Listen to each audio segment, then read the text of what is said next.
을 합니다. 제사 체계 가운데 산세에 대한 제사 체계 가운데 가장 큰 제사를 산산이라고 하고, 그 다음에 중사로서 가운데 중간급에 해당되는 제사 가운데 가장 큰 규모의 제사가 오학에 대한 제사였습니다. 다 아시는 바처럼 그 가운데 중학은 대구의 동산, 지금 팔공산이라고 부릅니다만 동산이고, 동쪽에 토암산이 동학이었습니다. 그래서 토암산은 두 가지 동학의 이중적인 왕경의 동학이면서, 왕경 오학 가운데 동학이면서 또 신라 전체 전 국토의 동학이기도 했다, 이렇게 말씀드리겠습니다. 그럴 정도로 신라 사람들은 동학을 중요시 여겼다, 이렇게 말씀드리겠는데, 왜 이제 이 동학으로서 토암산은 경주 분지에서 굉장히 멀리 떨어진 곳입니다. 거리가 굉장히 먼 곳이고, 가까운 곳에도 동쪽편에 명할성이 있고 명할산이 있습니다. 동서남북 산이 있어서 왕경의 오학이라고 불렸는데, 하필이면 저 먼 곳에 토암산을 동학이라고 이렇게 불렀을까? 그것을 신라 사람들이 굉장히 중시했기 때문이라고 생각하기 때문에, 그럴 때 크게 저는 세 가지 측면이 유의된다고 생각을 합니다.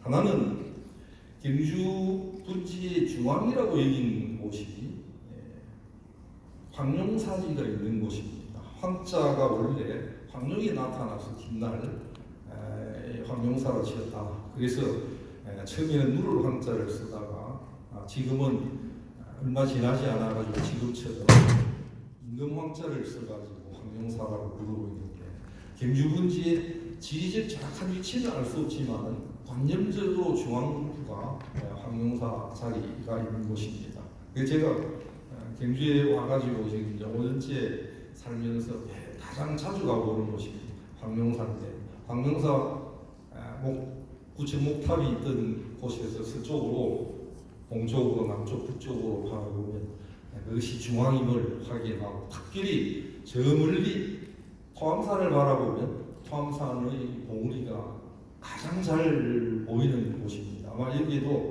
계신 분들이 이곳에 가서 토암산을 각별하게 바라보시지 않았을 텐데, 제가 그 장면을 보고서 이거보다 더 나은 곳이 어디 있을까 하고 생각을 해서 토암산을 정상을 바라볼 수 있는 어느 날 저녁에 제가 봉은호를 자주 걸리었습니다. 자주 걸리다가 저쪽에 물막이 되어 있는 댐이 있는 그곳에 목책으로 도크를 해놓은 그곳에 가서 바라보니까 참 절묘한 장면을 보았습니다. 그 봉우리에 구름이 이렇게 대처럼 둘러쳐져 가지고, 신라 사람들이 이래서 토암산을 좀 신성시 여겼구나 하는 그런 생각이 들었습니다. 그래서 경주 분지에서 토암산을 바라볼 수가 있는 것입니다. 가장 멀리 바라볼 수 있고, 또 토암산에 올라가보시면, 제가 이번 6월달에 가보려고 그러다가 다시 오기 위해서 늦기 위해 가지고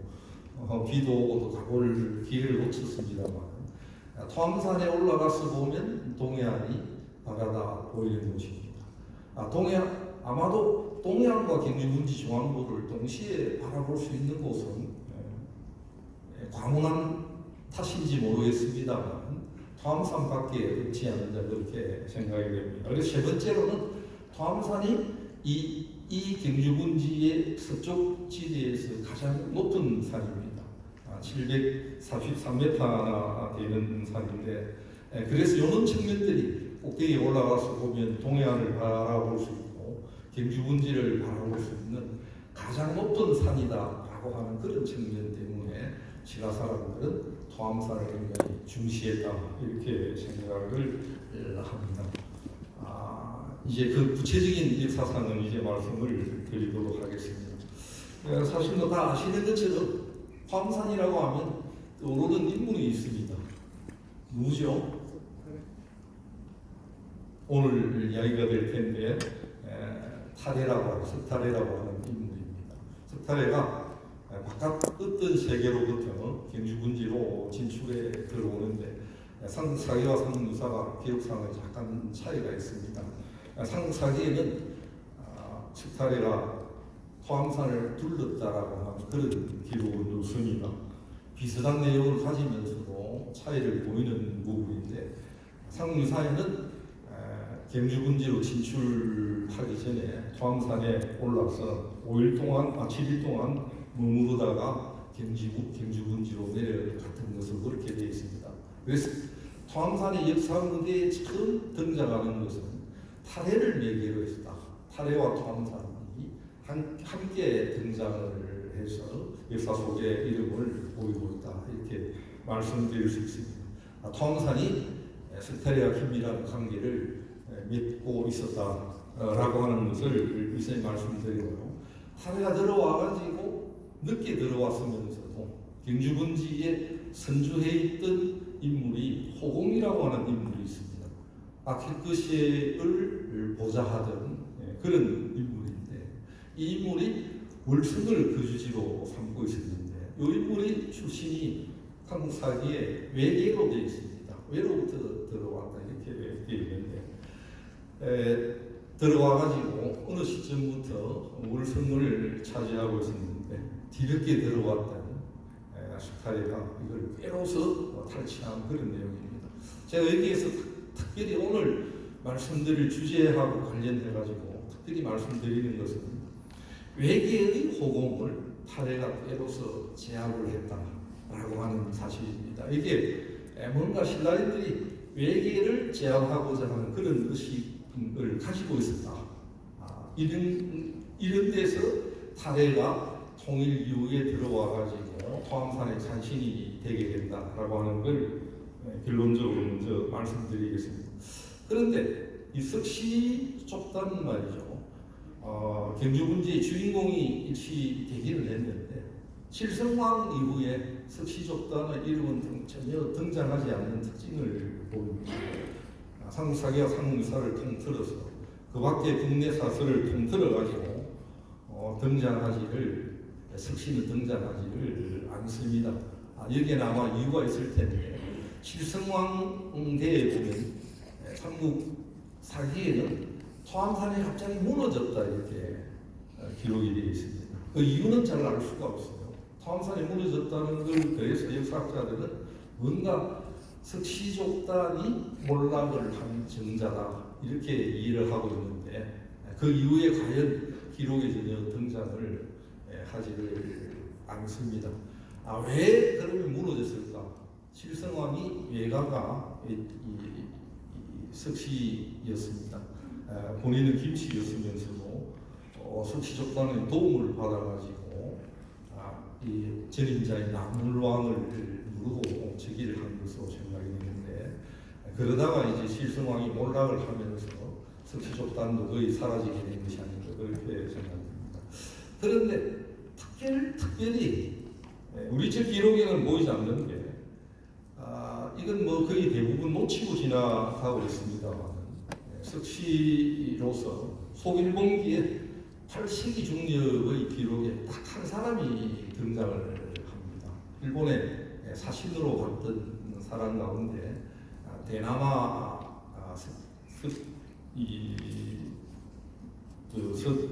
양질이라고 하는 인물이 등장하는데 아마 이거 처음 들어보셨을 겁니다.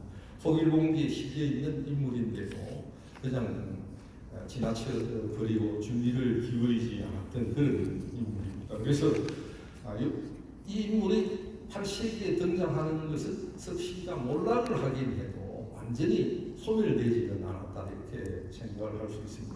제가 경주에 와가지고 여기에 신라과학관에 관장님이 서국일 관장님인데 제가 처음 만났을 때 물었습니다. 관장이 여기에 예석자 쓰는 석시가 몇 명 살고 계신다라고 물었더니 그 당시에 한 200명 정도밖에 안 된다 이렇게 말씀을 하시더라고요. 그래서 참 석시를 그 이후에 직접 제가 만나본 적은 없습니다. 만나본 적은 없는데 어느 날 경주 다리를 건너다가 거기에 그 다리에 왜 요즘 누가 어떻게 했다라고 하면 실명제로 다리 연설한 회사의 대표를 써놓았는데 딱 보니까 거기에 석실을 한번 발견을 했습니다. 그 다리를 세웠던 그 무슨 다리죠? 김주교 말고 또 포항 가는 산업 다리 말고 중간에 있는 다리 제가 매일 건너다니면서도 그 알천경가에 거기에 보면 석시가 있어가지고 제가 석시하고 아무 관계도 없는데 굉장히 반갑게 그 장면을 보았습니다.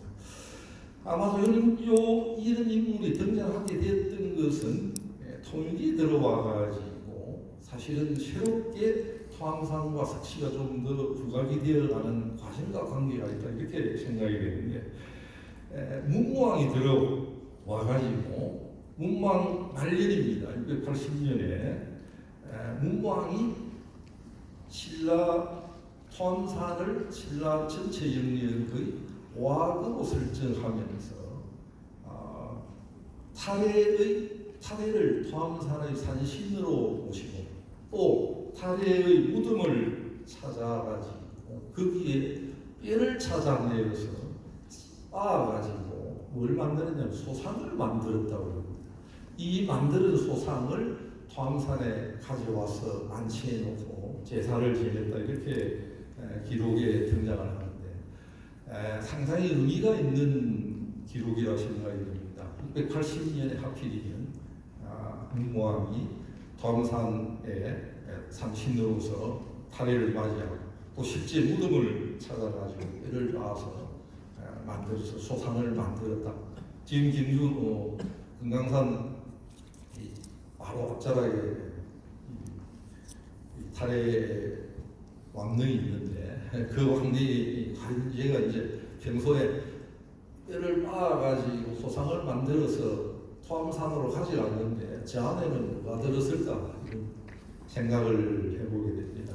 그 기록을 그대로 받아들이면 아무것도 들어있지 않은 셈이 되고요. 또 사실은 그 당시에 와가지고는 토암사 석탈의 왕릉은 이 왕릉이 아닌 듯하다 이런 생각이 듭니다. 여튼 왜 그러면 문무왕이 이 시점에 와가지고 자기 혈족 집단하고도 관계가 없는 지난 일인데 왜 문무왕이 토항산을 중시하면서 석탈리를 산신으로 맞이하였을까라고 하는 게 제가 오늘 간단하게 말씀드릴 내용입니다. 얼마 전에 지난 4월 1일자로 김주시에서 양문면을 문무대왕리라고 이름을 고쳤습니다. 사실 그 얼마 전에 군위군 고로면이 인각사가 있다고 해서 군위군에서 거기는 상무미사면이라고 바꾸었습니다. 사실 그 군위는 상무미사하고 아무 관계도 없습니다. 사실은 이련이 단 죽음이 거기서 맞았다.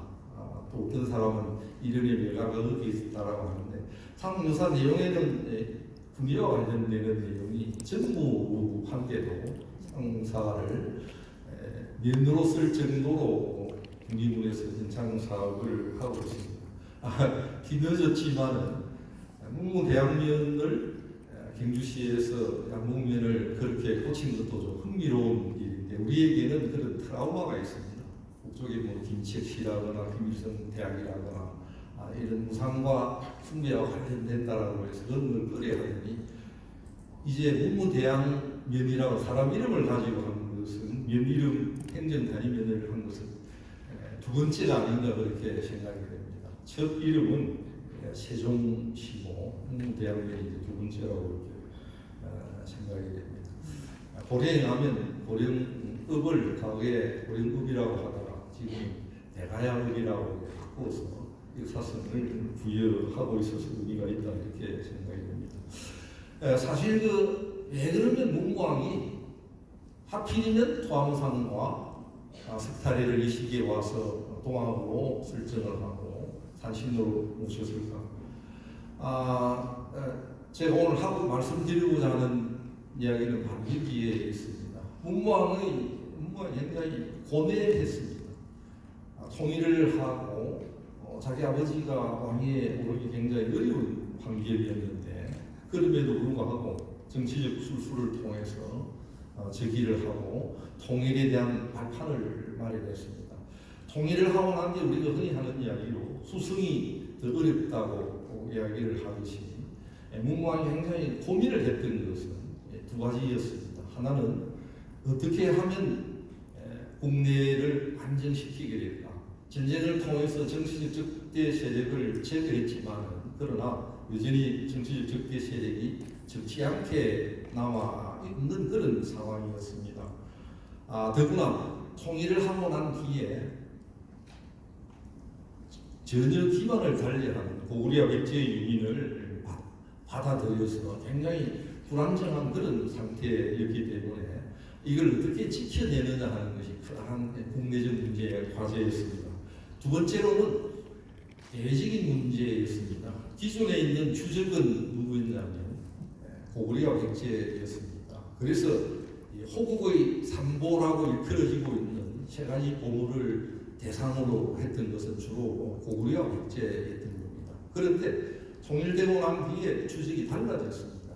당과 일본으로 달라졌기 때문에 어떻게 하면 이 두 세력을 눌러서 안정적으로 통일된 지가왕국을 유지시켜 나갈 수 있느냐라고 하는 그런 고민에 아주 빠져 있었는데 여기에 대해 가지고 문무왕이 파격적인 결단을 내리게 됩니다. 그 파격의 내용이 유조로서 죽을 때 유언으로서 남겼습니다. 파격의 내용이 크게 이제 두 가지입니다. 하나는 내가 죽거든 화장을 하라는 겁니다. 다른 하나는 내가 죽거든 수장을 하라는 것이었습니다. 이 두 가지가 엄청난 파격이었습니다.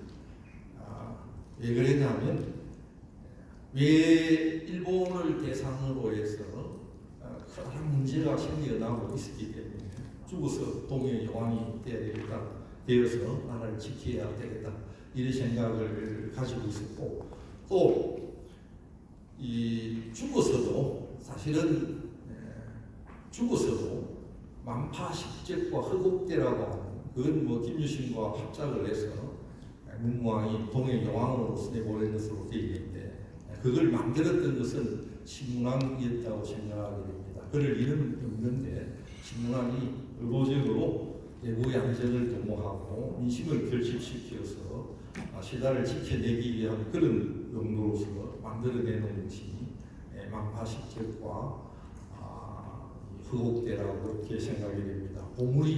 대상 보물이 달라졌다라고 하는 것은 호국의 주적의 대상, 주적이 달라졌다는 것을 의미하는 것입니다.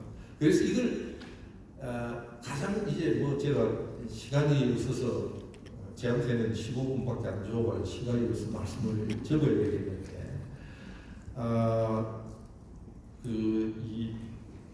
이 당나라에 대해 가지고는 여러 가지 방편을 동원해서 안정에 나중에 마침내 화해를 하게 됩니다.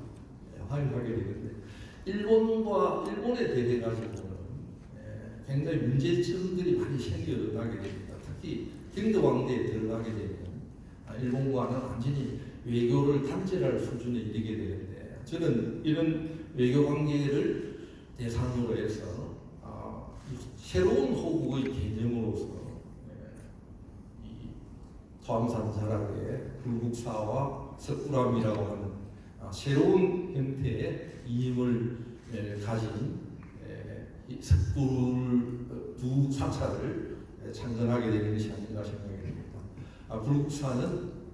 불국사 석굴암은 토암산을 기준으로 해서 동서로 나뉘어져 있습니다. 동쪽에 있는 불국사는 내부적인 안정을 영원하는 그런 의미에서 세우고 석굴암은 동쪽을 바라보면서 동해안을 바라보고 있으면서 외적의 침입으로부터 신라를 보호해주는 그런 의식을 가지고 경덕왕대에 세웠다 이렇게 생각이 됩니다. 사실 그 뒷부분에 많은 시간을 할애할 생각이었는데 독촉을 받아가지고 정말 수박 그갈비씩만 말씀을 드리고 적어